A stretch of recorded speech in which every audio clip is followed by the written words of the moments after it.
Hello, my dears, and welcome to this episode of Moms Who Poll. My name is Andrea, and I am your most average mom who polls. This is the show where we talk about all things motherhood, fitness, health, and, of course, our passion and love for pole and pole dancing.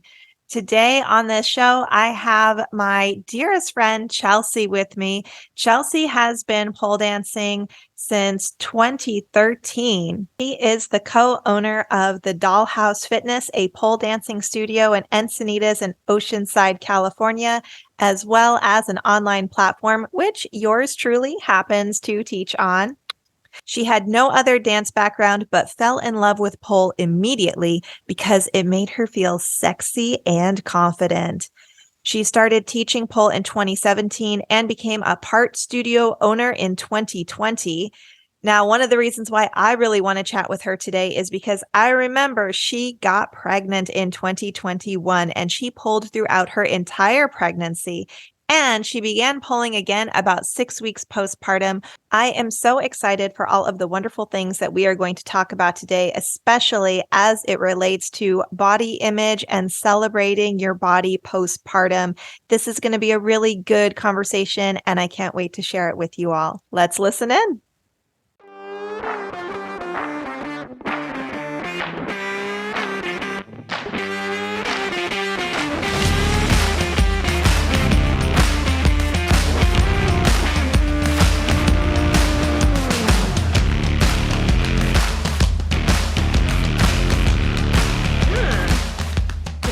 All right. Hi, Chelsea. Thank you so much for joining me today. I miss you. Oh, I miss you too. It's good to be with you. Yes, and I really appreciate you coming to talk with us because I think you have such a great story to share because you've been pole dancing for how long? 10 years? Yeah, about 10 years. Yeah, and you started teaching when? In 2017? 2017, I did an instructor certification through Dollhouse. And yeah, was an amazing program and jumped into shadowing and was teaching that same year.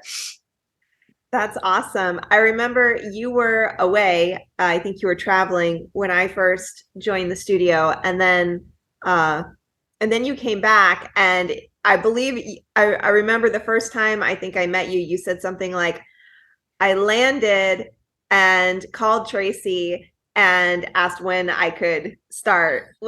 Basically. Yeah, I was on a little traveling sabbatical with my husband in 2018.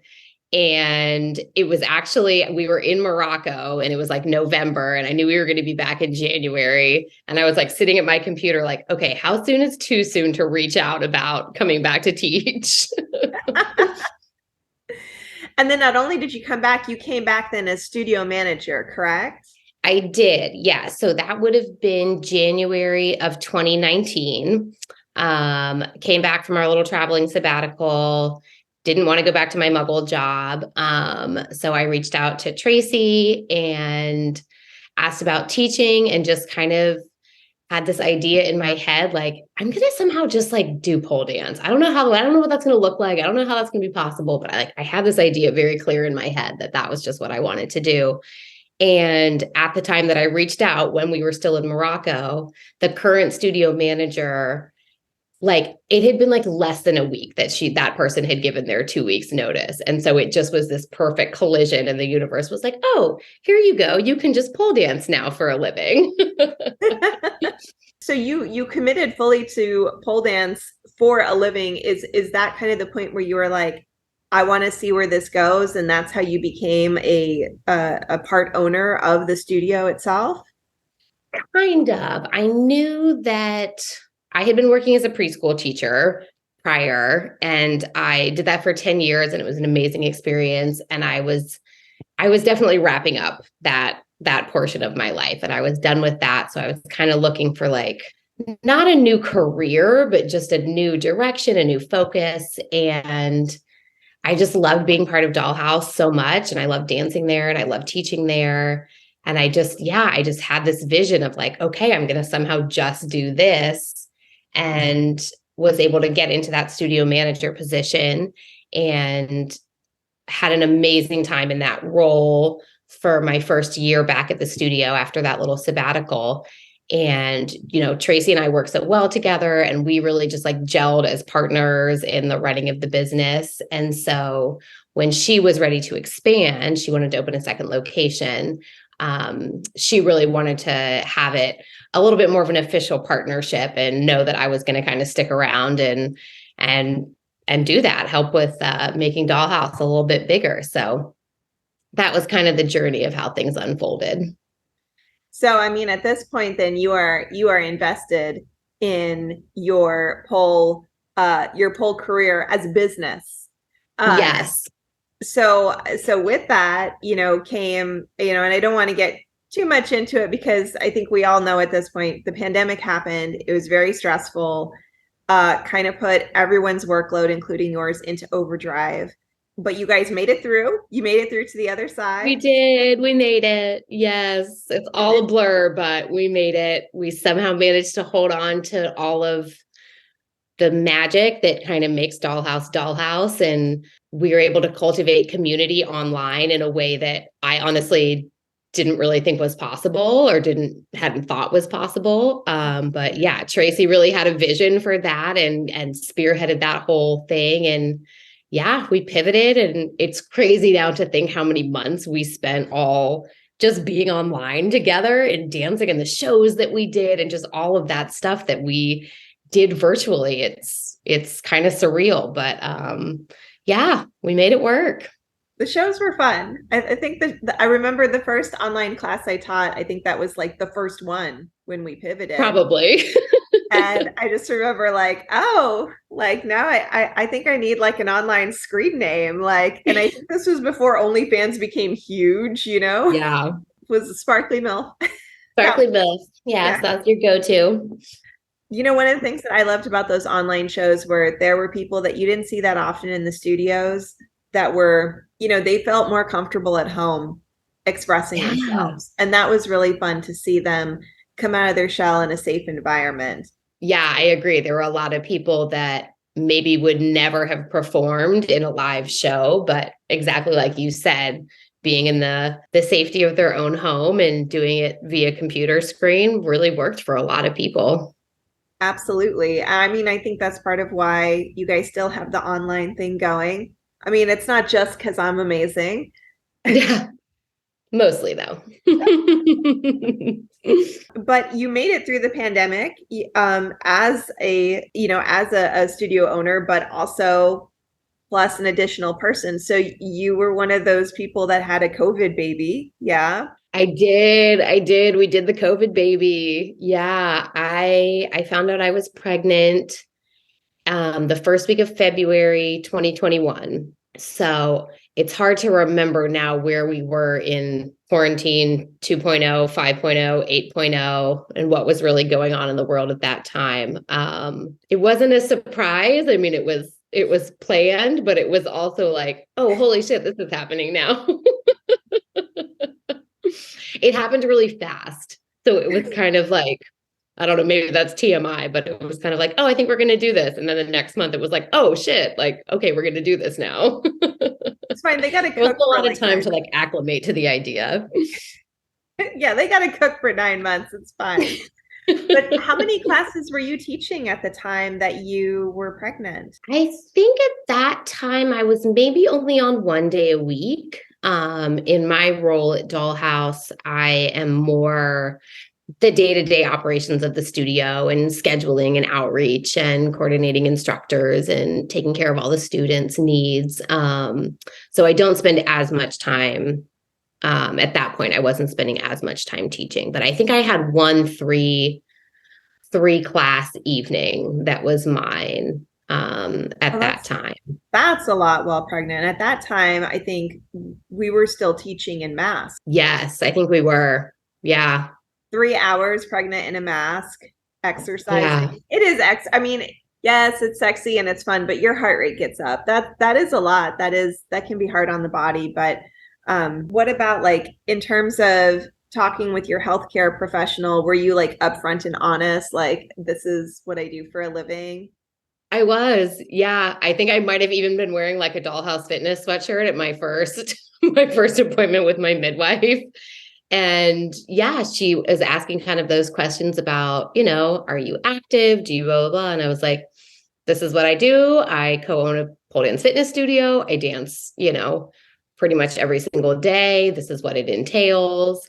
So yeah, she was amazing. She was somebody I felt super, super comfortable with. One of my students actually ended up seeing my same midwife, like a couple months later when she found out she was pregnant. But yeah, she was great. She was super supportive. She thought it was fantastic. And yeah, it was good. I felt really comfortable to just be like, this is the situation. This is what I do. And I'm going to keep doing it. That's awesome. So she didn't give you any restrictions or any like, oh, just be careful. No, No, that. she, when we initially talked about it and she kind of asked how long I had been dancing. And at that time, I was 8 or 9 years in. So she was like, oh, you're good. She's like, throughout the conversation, she's like, it sounds like you're very in tune with your body and, I trust you to listen to yourself. And so, yeah, she was supportive. That's really good. I feel like medicine's come a long way, and it's, you want to be honest with your healthcare professional. And the general rule of thumb, the general rule of thumb when you're pregnant is, you don't want to start any new fitness program. So Yeah. something you're already comfortable with, something you're familiar with, that your body's familiar with, that's unlikely to cause as many problems as something that's brand new. Remember when I was pregnant, they did caution me about pole. They weren't very comfortable with me pole dancing, but they were fine for me to do this like bar type of workout that I was doing. But I actually had an easier time in the pole classes. And it's probably because of the way a lot of pole classes are structured, right? There's the warm up. You might either learn technical skills in a tricks class, or you'll learn a dance where there's always options so that Yeah. it's accessible to everyone and everyone feels good. And then there's a cool down. Whereas if you go to more of like a traditional fitness studio, there is this sense of push, push, push, push yourself, right? And I would push, push, push myself right into tons of contractions and, Oh, yeah. ending up in like urgent Yeah. care, freaking Yeah. out. So pole was fine and safe for me during my pregnancy, but the other workouts were not. And I think it's just because of how they're structured to naturally push you. They're safe, Yeah. for low impact, but if you got a slightly psycho personality, which I think I don't know most anybody like that. I think most pole dancers have like just a dash psycho in them, like we're gonna push ourselves. Like half the time Yeah. pole instructors are there to make sure that like everyone's safe, no one just throws themselves into the move, right? Like tuck your Yeah. chin. Yeah. And I think especially with a studio like Dollhouse that is so rooted in like sensual movement, there is that element of like it being an embodied experience and, listening to your body and feeling it things in your body, exactly like you said, versus something where it's like, you wouldn't have caught me in a spin class, like go, go, go, go faster. I'm just going to lay on the floor and rub on my titties.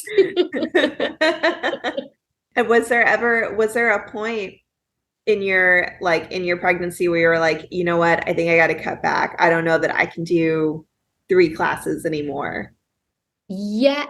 Yes and no. It was actually Tracy made me stop teaching. I forget what her number was. I think it might have been around like 4 months, 4 or 5 months.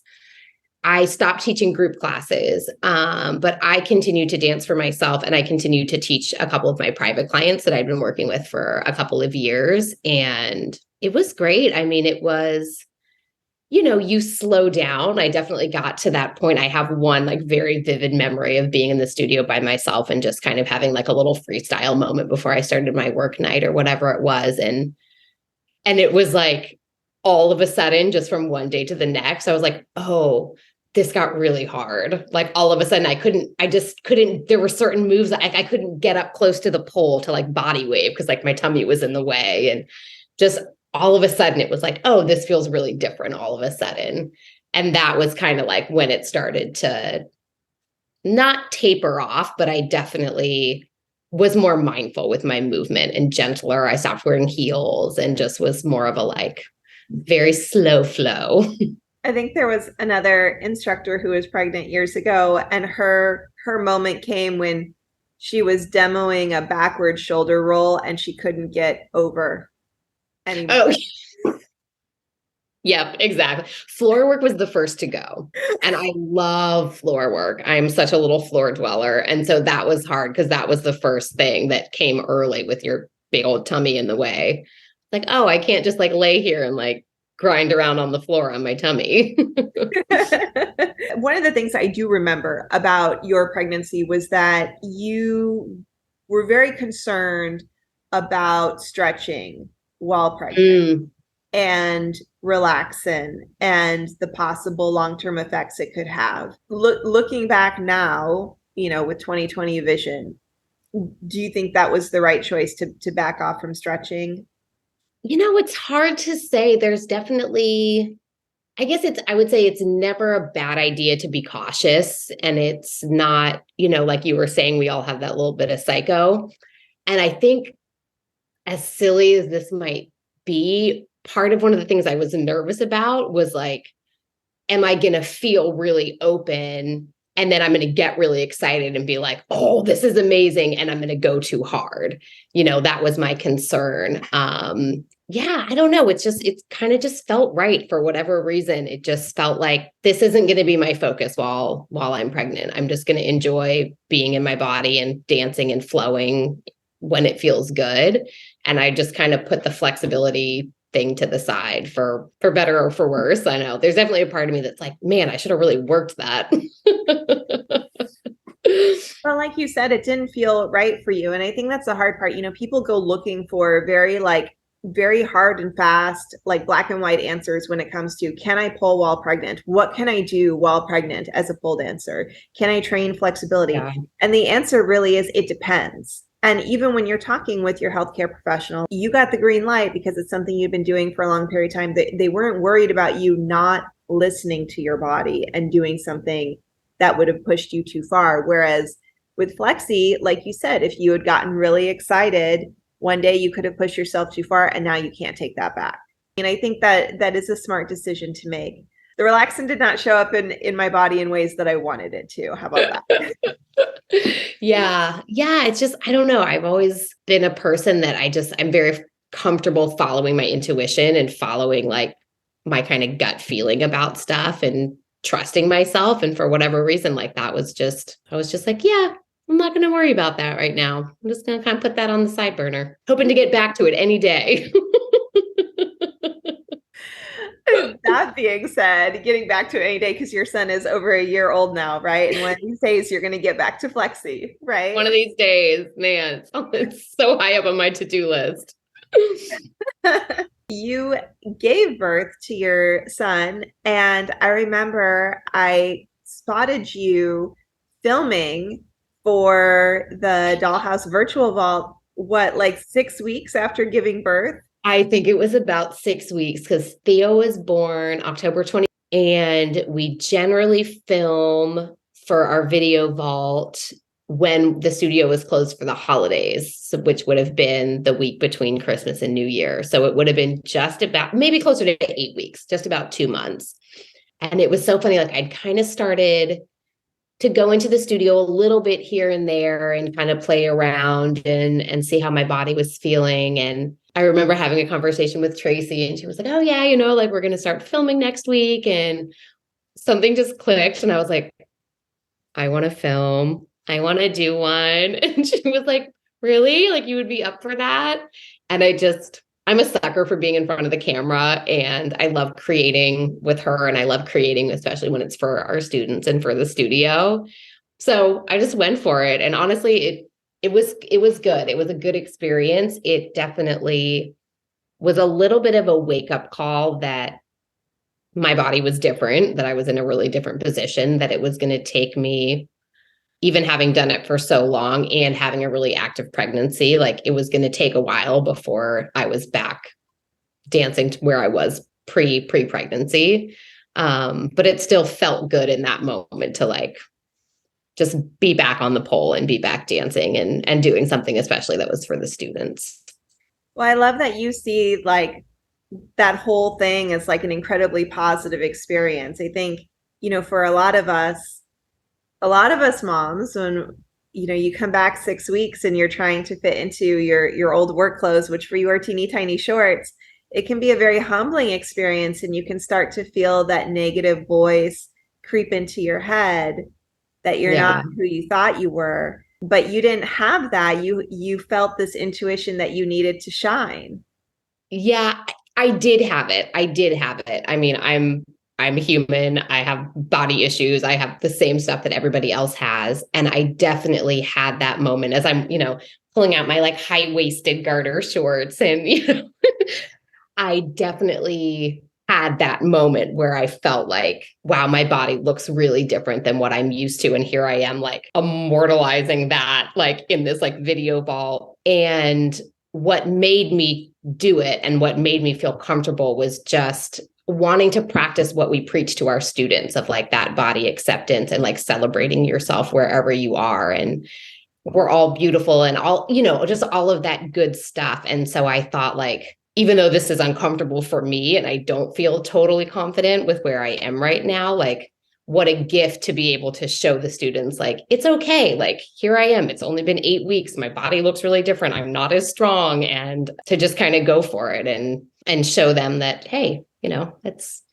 okay. I love that. And I love that you talk about immortalizing that, because it is out there forever. And you look back on that experience as a positive one.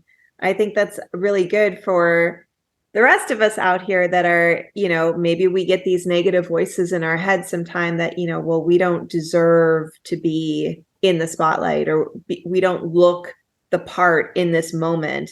And, it's nice that there is this example out there that says like, hey, no, this is a good time. Like, remember this time, because the likelihood of you being in this moment, like you will never have this Sunday evening again, or this Friday will never happen again. So celebrate it. And I think it's great that you did that. And you looked beautiful. Oh, You thank looked you. amazing. Thank you. And it's funny because it's like, I love that now because I love that I have that and I can watch it and be like, wow, like, fuck yeah, Chelsea, like, good for you that you went out and did that and you were like skimpy little clothes with this body that you were like not comfortable in and still getting used to. And like, it feels good to see that now. And I know it was the right choice, even though I wasn't totally comfortable with it. You had that intuition though, that it was the right thing to do. And that helped you to overcome any negative voices, because we all get those negative voices in our heads. I did have a conversation recently with another person on here where she and I talked about, there is that moment post-pregnancy where you're like, oh, it's going to take so much for me to get back. But the reality is your body doesn't really go back. It changes into something new. Yeah, I remember you saying that to me, and that just, I carried that with me for a long time. That was really helpful. Yay. Kids are 51% worth it. Oh my goodness. So good. It's that 1%. That one pushes you right over the edge. After you filmed, you took a little more time off, right? But you came back to work. I did. I think I came back in January, like not quite full time, not back to like how I had been before, but about January. And then February, we got some part-time help. So we had our nanny come in who was with us.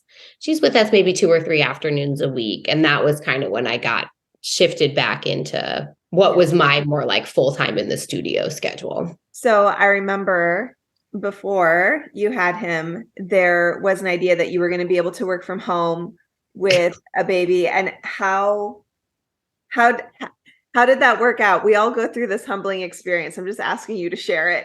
Yeah, it didn't really work out. For so long, he would just nap in these really short little amounts of time. He would do these little like 20, 30-minute power naps, but he would do 5 a day. And you can't get anything done in 30 minutes. I mean, you just can't. After you pee and get something to eat, he'd be awake again. That was very humbling. I am a person who I don't love to ask for help. I like to do everything myself. And I think of myself as a very independent and capable. And it was a little bit of a like, oh, okay, like you're not going to just be super mom over here with like your newborn and also like running your business seamlessly, like working from home. But, their schedules shift. And as he got older and he would start to sleep longer, like I would get a little bit of longer chunks to work, and definitely not like it was, pre-baby. But I find little moments here and there, and it just kind of shifts the way that you work. So you have a little half an hour window, and all of a sudden you're like, oh, wow, I just got done in half an hour, which like maybe pre-baby, I would have been working on like all day. You like can really like hone in and focus. And then just finding more times when I'm away from home, like being when I am in the studio to be really productive. I think one of the biggest skills you get is it's this steep learning curve of how to be like absolutely focused and present. That, okay, this is my time with my child, and this is my time in my adult world or my career world. Yeah. That being said, I'm sure that in that transition, you had to set some boundaries with work. Yeah, it was an interesting, like, it was almost more setting boundaries with myself and like, I don't know how, like, almost more of like an acceptance. Like, it was really hard for me to let go of not being able to work during the day whenever I wanted, because I was so used to that of like just kind of working at my own pace when it was convenient and when I was inspired and when I was at home, and then also being at the studio in the evening. So it was like I kind of had to create this boundary with myself that was like, you're not going to be able to work from home right now, and it's going to be okay. And I just had to like accept that, and slowly as it unfolded, like it was like, okay, like the studio is not going to fall apart if you don't get like an hour of work time in, like before you go in at 4 o'clock, and just maintaining that, I guess that time during the day to just be mom and be with my baby and enjoy that time and not get too in my head of like thinking about your to-do list or all the things that are piling up, or like, oh shit, it's 12:30 and I haven't checked my email yet. Well, I think that was really good that you set those boundaries for yourself. And I know we felt them, but they were healthy boundaries. I think pre-baby, you were always extremely accessible, probably way too accessible to the rest of us. You manage, when you said earlier that you manage a staff of instructors. No, you play Tetris with humans as part of your job, right? You're not wrong. Yeah. And I mean, we're all big personalities. We all like to shine. And so because of that, we all have very like specific needs. So, a lot of your work is dealing with students, dealing with clients, dealing with a staff, and you're always very accessible. And I remember for a while, I was like, I wonder why she never texts me back on Thursdays. And then I was like, oh, that is her day off. She doesn't ding, work ding. on Thursdays. I'm not going to bother her on Thursdays anymore. Okay. Yep. And so that was really good. It was good. It was healthy, because now I knew like, I don't need to reach you on Thursdays. You're not working Thursdays. That's fine. And so I think that was healthy for everyone, because, you get to go and be present and be a mom and a career woman. And yeah, the studio doesn't fall apart, and we learn, oh, Chelsea is not a 24/7 hotline. Despite sometimes wanting to be. But yeah, I think it's important when you're doing a lot and you're being pulled in so many of these different directions to have whatever it is in your life that's like, this is my like sacred time. So now my schedule is shifted a little bit. And now for me, that day is Sundays. I don't work on Sundays. I'm not in the studio that day. Justin and I are both off, me and my husband. And like, that is now like sacred. Like Sundays are like our sacred time. I don't take my phone with me when we go out. And it's just my time to disconnect from everything else besides him and Theo. And even if it's only one afternoon a week or like whatever it is, like I feel like there has to be some kind of protection about whatever that little special time is. So, because it's so easy to slip into like, oh, I'm just going to check my email real quick, or like, it's such a slippery slope. And so I think it's having that in place and like really sticking to it has been important. And it's been so good because it's our special time together. Absolutely. And I think it helps. It helps one to prevent burnout. And then two, it helps to recharge your creativity because it's the hardest thing in the world when you are sleep deprived, you are trying to work from home. There's an infant in the home with you. There's a husband who's like, don't you remember me? And then you have a, studio full of instructors and clients and staff that are like, hey, what about us? And, then on top of that, you went back to teaching classes too. And so now you got to come up with sultry, sexy choreo when you may not be feeling that way. So to set that boundary helps you to prevent burnout and to maintain, keep up that level of creativity that's really needed in the work that you do. Yeah. And I feel so lucky that I have a partner, who was the original owner, who knows the studio inside and out, who could support me to take the time so that I could be out of the studio for all of these months after I first had the baby. And I could come back in slowly, because if I was owning a business and it was just me, that would have looked really different. So yay for that. Exactly. When you went back to work in January, I saw that as incredibly normal. But our friend Kat, in the UK, she was like, "Why did Chelsea go back to work so soon?" I'm like, "What do you mean soon? Like, yeah. Did it feel too soon for you, or did it feel like I need to get back?" It didn't, and it didn't feel too soon. And I think part of it is because I do have a really unique work schedule in that I'm at the studio when we have classes, which is generally in the evening. So think like 4 to 8, 4:30 to 8. So that to me felt very doable because I already have had a full day with the baby. I've been with him all morning. I'm his primary person throughout the day. And so I think if I had been in a position where I was going back and having to be, teaching again in like a classroom or being in an office position where I'm gone from 8 to 4 or something like that, I would have found that devastating. I have so much respect for all the moms out there who do that. That would have wrecked me. So that made it easier. And then there was definitely that part of me that was like, okay, I'm ready to get connected back to my like slutty dancer self. Like, I'm tired of being covered in spit up and not showering for days on end. Like, I want to put on some skimpy clothes and my 8-inch heels and go like shake my booty. So it was between the evening schedule and then that pull of, it's not a normal job. It's something that lights me up and makes me feel good about myself and makes me feel good in my body. So I think that aspect too made coming back a lot easier. It is challenging though, because you spend all day then as the primary caregiver, and then you go and work in the evenings. That's a lot of afternoon coffee. Okay, so we've got the Sundays off as a coping mechanism to restore balance to the universe and prevent burnout. Yeah, you must shake your booty and take time for yourself. Yeah, and afternoon coffee. What else? What else do working moms who poll need to keep balance here?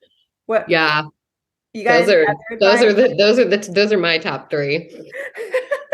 Yeah, I mean, I can't even tell you how many days where it's like, you've been up since 5, and then by the time like 3:30 would roll around, I'm like, I'm ready to make dinner and go to bed, and like this is when my work day starts. So yeah, I quickly adjusted from being a night owl to a morning person. Well, maybe not quickly, but I'm working on it. So pre-baby, I was very much the person that was like up until 1 or 2 in the morning and then sleeping until 10 or 11 every day. And that's not Theo's schedule. That's been an adjustment.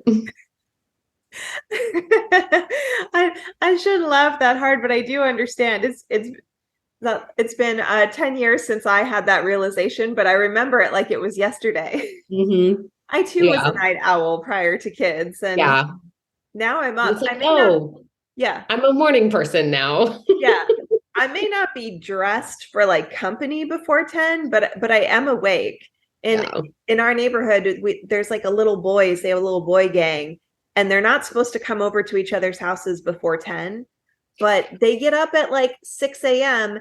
and they Right. start asking to go to each other's houses at 6 a.m. So the other Yeah. moms just, they let them go. And I've let Gunnar go a couple times, but that means I have little boys banging at my door, which has a big glass panel in it so you can see right through it in the morning at 8 a.m. And I'm standing Oh there my in like my gosh. leopard print underwear, like, someone else answer the Not door. ready, not ready. Yeah, it's Oh too my gosh. early. Well, I did look up some stuff about burnout, and I want to know. I think based on what you said, a lot of this is stuff you've already done naturally. Like learning to say no, taking time off, scheduling breaks, establishing professional boundaries. I'm not hurting at all that I never got, I never heard from you on Thursdays. Why didn't I tell you that was my day off? Was I just like ghosting you on Thursdays for a year and you had no idea why? Well, number 5 here is communicate clearly.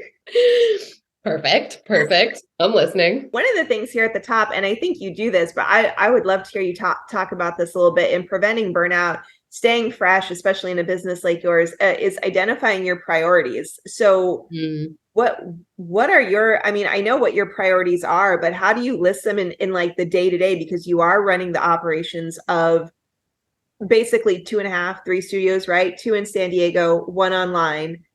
How do you Hmm. prioritize what needs to get done on a day where maybe Theo decides, I think I'm going to make you suffer today because I know you love me. Maybe I just won't nap today. What do you think about that, Mom? Oh man, that's a great question. I mean, I think baby is priority number one.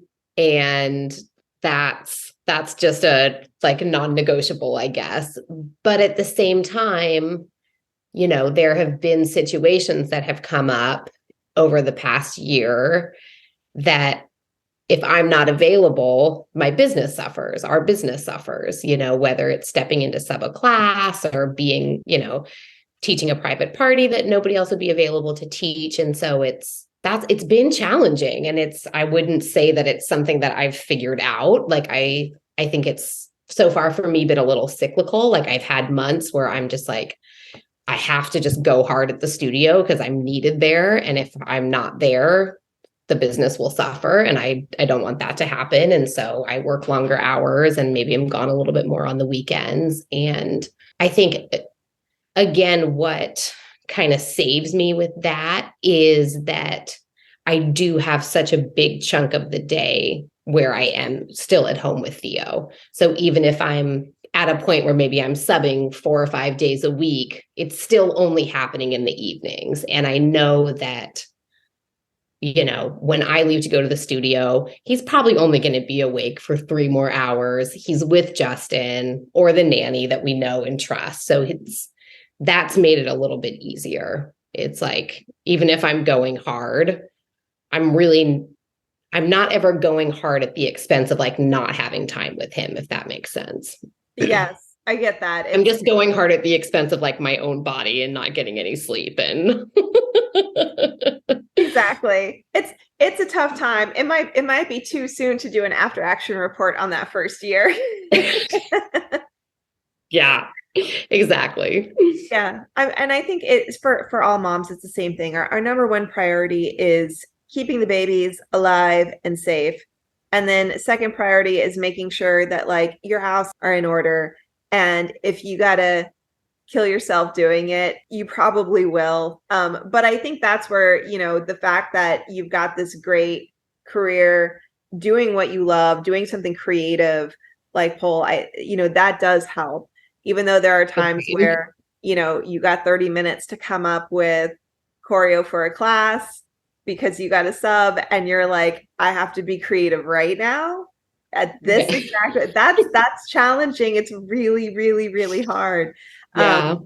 But I think it's great because you've built in all of these other buffers over the past year to keep yourself from suffering from burnout, you know, by creating those buffers of this is my time off, this is my time to, you know, to be with my family. And during the day, I've got these built-in buffers so that I can take care of the baby, I can sleep, I can, you know, create a situation in which, you know, my husband or the nanny can come home and be able to take over, and I'm relinquishing control, which I think is hard for a lot of us. I'm relinquishing control to this other person because I trust them and I love them and I know I can't do it all, and handing it off Yeah. to them. Like, I think that really helps.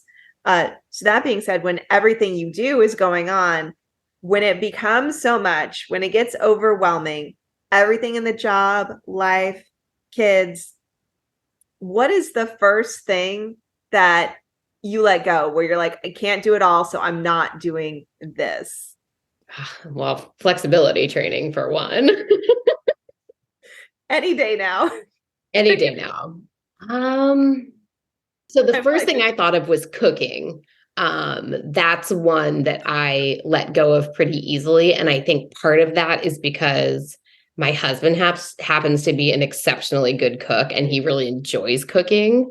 Um, so that coupled with the fact that I work in the evening, so I'm not often not home for dinner, that's a really easy one for me to just be like, all right, you're on your own. I'm out. And then come home from the studio at 9 o'clock and there's this like beautiful gourmet meal like waiting for me. But that's one that falls off the table real quick when I get busy.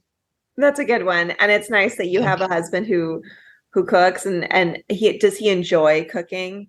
He does. He does. He's a foodie. So he has a lot of fun with it, which like appeases a little bit of the guilt that I feel when I'm not like actively participating in that activity. The guilt is real. Did you struggle a lot with mom guilt as you, like, especially because a couple times a year your job really requires a lot of you because you guys are doing showcases, you guys are Hmm. doing like either like big pushes for, like, you know, new members. How does guilt play into all of that, and what do you do to, I guess, be at peace with it? I'll be perfectly honest with you. I don't carry a lot of guilt about stuff with being a mom. I feel like I'm doing a pretty good job so far. Yes. um, but I would say I think the guilt that comes more is not being as available to my partner as I would otherwise like to be. And I think even getting back, like we were talking about, like what falls to the wayside, it's like that does like that finding that time to connect and that finding that special time where it's just us, and especially when things are crazy at the studio and I'm busy and I don't get home until 9:30 and it's like, all of a sudden days have gone by and I'm like, wait, where's my husband? We haven't seen, there's like ships passing in the night, like here's the baby, okay, bye. So I would say more than anything related to Theo, it's that like feeling guilty if I feel like I'm not giving like the time and energy to like nurturing my marriage. Luckily, you guys do have those Sundays. So you're like, just hang tight till Sunday. And I Uh, am really lucky, Justin is able to make his own schedule. So he has a lot of flexibility in his work. So there's a lot of times during the day when we're home together, even if it's just to have lunch, and, times when I've been really busy and I don't get home until 9 o'clock, he always would wait for me to eat dinner so that we at least have that little, even if it's just 20 minutes to sit down and have a meal together and kind of check in. Again, like with the Sundays, like you have to make certain things sacred. Like if it's just a little bit of a connection before we each go our separate ways to Netflix and chill, like having some little moment to check in. he doesn't say you wanted Disney Plus something else. That's amazing. I've heard that. I think that's really great, especially because that's time that maybe you had that time before kids, but now it's become more sacred, right? And Yeah. more special. The problem is being awake enough or overcoming the fatigue to be able to recognize it and appreciate it as such. Yeah. Well, what advice would you have to moms that are considering starting pole dancing? Do it. I think I just think it's such a beautiful way to get reacquainted with your body after going through this massive change, this massive ordeal that we go through during pregnancy and then birth and then, that newborn phase where you're just in it and you're just like, it's just so easy to get disconnected from yourself. And I think sensual movement and pole and gets you back in your body, and it's this makes you feel sexy again when your body has changed and you've been through all of these things that are not sexy. Pregnancy is not sexy. I mean, I felt super sexy, but you know what I mean. Like, there's a lot of gross stuff, and then birth and the labor and all of that. It's gross. Parts of it are gross. It's beautiful, but it's gross. And so yeah. And then the early days where you're not showering and you have no sleep and you feel like a crazy person. And it's like, to come back and have the time away, even if it's just for an hour, that's just for you, and have that time be something that's curated to make you feel beautiful and make you feel sexy and make you feel good about yourself and make you think into your body again. I just think it's such a beautiful thing to do after It, that adventure. it truly is. And I think that's one of the hardest things that, even if, moms are curious, it's the idea of like, how do I, how do I get out of the house? Like, I remember one of the other ladies at the studio posted one time in our group about her 2-year-old that was having separation anxiety and was holding onto her leg crying. And so she didn't go to class that Yeah. night. It's one of those things where you got to do it to reconnect with yourself, to feel that, to have that connection with your body. And at the same time, if you can't make it into a studio, you can hit the login button. Like, there's online classes. Yeah. I know I've got a bit of a potty mouth, so just put in the earbuds. The kids won't hear. Exactly. And even Exactly. even if they do hear, you can just tell them it means something else. That's fine. Exactly. I don't remember when it was, if it was like right at the end of my pregnancy or right after giving birth, but I read something somewhere, short, simple little quote, and it was, self-care is childcare. And that just like, I was like, yes, like, I'm not going to be the best mom that I can be. I'm not going to be the best wife that I can be. I'm not going to be the best business partner that I can be if I don't feel good. And so, even if it means having to leave 45 minutes earlier and like miss that little bit of time, like, you have to take care of yourself. Like, and I think it's really easy for us to lose that. And when we're talking about the, like, what's the thing that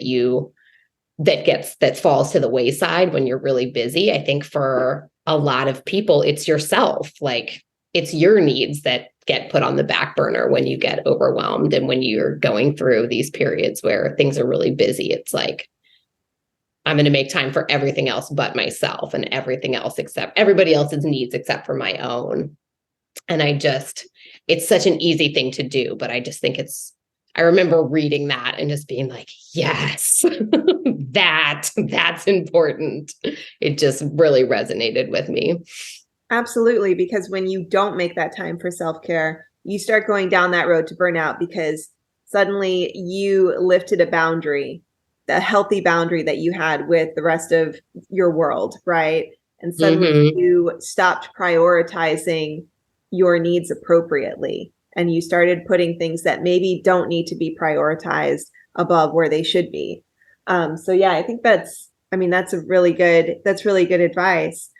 What advice do you have for pole dancers that are on their way to becoming moms? I would say just enjoy as much as you can, enjoy the journey of your body changing because it's so magical. And even though it can be hard to see the shape of your body and the way you look change, there's something so special about the process because you're creating your baby, you're building life. And to keep moving in a really embodied way during that process, I just think it makes it so special to just, I loved dancing when I was pregnant. I loved it so much. I felt so beautiful. And I just felt like this like magical goddess of like having my baby with me and like moving in these like really beautiful, sensual ways. It just, I couldn't get enough of it, which is probably why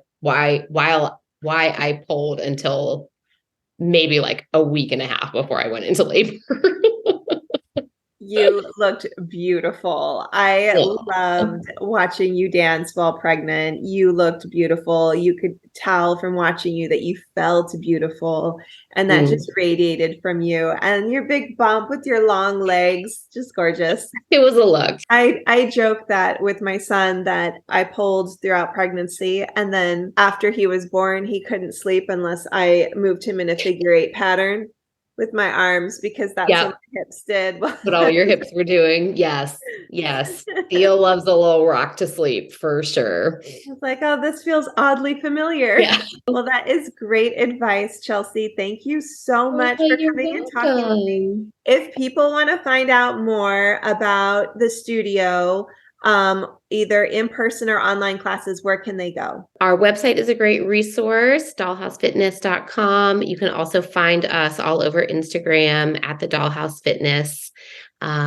We do a lot of posting there about things that are going on at the studio.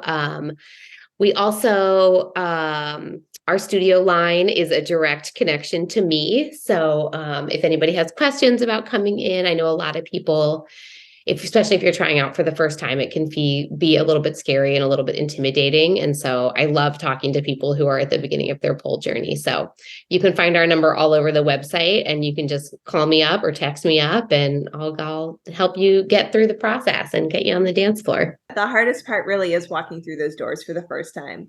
You walk through Totally. it, it's totally intimidating, right? Because you're like, oh my God, I'm here. And then it's fine. And then Yep. it's like, oh, okay, I'm Yep. good. Yeah. Yep. 100%. Just rip off that Band-Aid. It's okay. Well, thank you so much, Chelsea. I really appreciate it. Oh, you're welcome. This was great. I'm so glad. And I will talk to you soon. All righty. Bye. Thank you so much for listening in today, my friends. If you liked this show, please feel free to give it a big thumbs up, 5-star subscribe. Would really appreciate the support. If you have any questions or any requests of things that you would love to hear us talk about, feel free to slide into my DMs on the Instagram. I can be found at California, the state that I love, _Andrea, my name, California Andrea on Instagram. Feel free to drop me a line. Let me know what you'd like to hear us talk about. Let us know how we can continue the conversation about finding balance in life, pole, and motherhood. I would love to hear from you. In the meantime, keep on dancing, my friends, and remember, there's enough spotlight for all of us to shine.